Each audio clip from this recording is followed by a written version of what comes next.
कोरबा दौरे पर पहुंची सांसद ज्योतिष्ना महंत, कांग्रेसियों ने की मुलाकात, विभिन्न उद्योग प्रबंधन को लेकर लिया आड़े हाथों।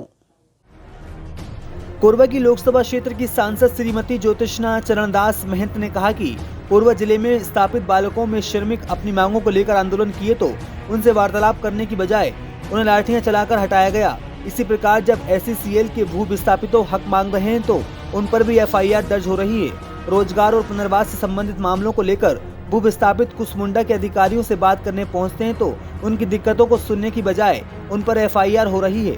सांसद ने कहा कि SECL द्वारा जनहित की समस्याओं का समाधान एवं निराकरण के साथ साथ मुआवजा और पुनर्वास व रोजगार के लिए आए दिन भू विस्थापितों को धरना प्रदर्शन आंदोलन करना पड़ता है। और क्या कुछ कहा ज्योतिष्ना चरणदास महंत ने, आइए सुनते हैं। कई बार कह चुकी हूँ रेल मंत्री को, जब पीयूष गोयल थे, अभी वैष्णव जी हैं, सबसे बात कर चुकी हूँ, कई लेटर लिख चुकी हूँ। अभी जो 17 तारीख को मीटिंग होने वाली थी वो टल गई है, उसमें भी मैंने ये पत्र लिखा था। अभी मैं फिर उनको कहूँगी, लेट लतीफ़ी लदान की क्यों नहीं होती? जिससे पैसा उनको चाहिए उसकी लेट लतीफ़ी नहीं होगी, पैसेंजर्स की होगी। उनको रोक करके हमारी पैसेंजर्स ट्रेन को निकालना चाहिए। उसके लिए करेंगे 6-6, 8-8 घंटे लेट होगी और उस पर से कैंसिल, अचानक कैंसिल। ये एक मानवता के आधार पे गलत है और हमारे यात्रियों को और हमारे कोरबा वासियों को, जहाँ की मिनी भारत है और जहाँ हमारे देश के हर एक स्टेट से लोग यहाँ काम करते हैं, तो उनका तो एक है ही है।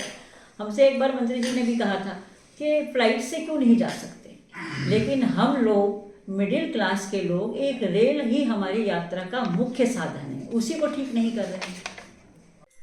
ये भाजपा की सरकार है, केंद्र में भी और राज्य में भी, और जब कोई हक की लड़ाई करता है, अपनी मांग को मांगता है कि भाई ये हमको चाहिए, तो उसको लाठियाँ मिलती हैं।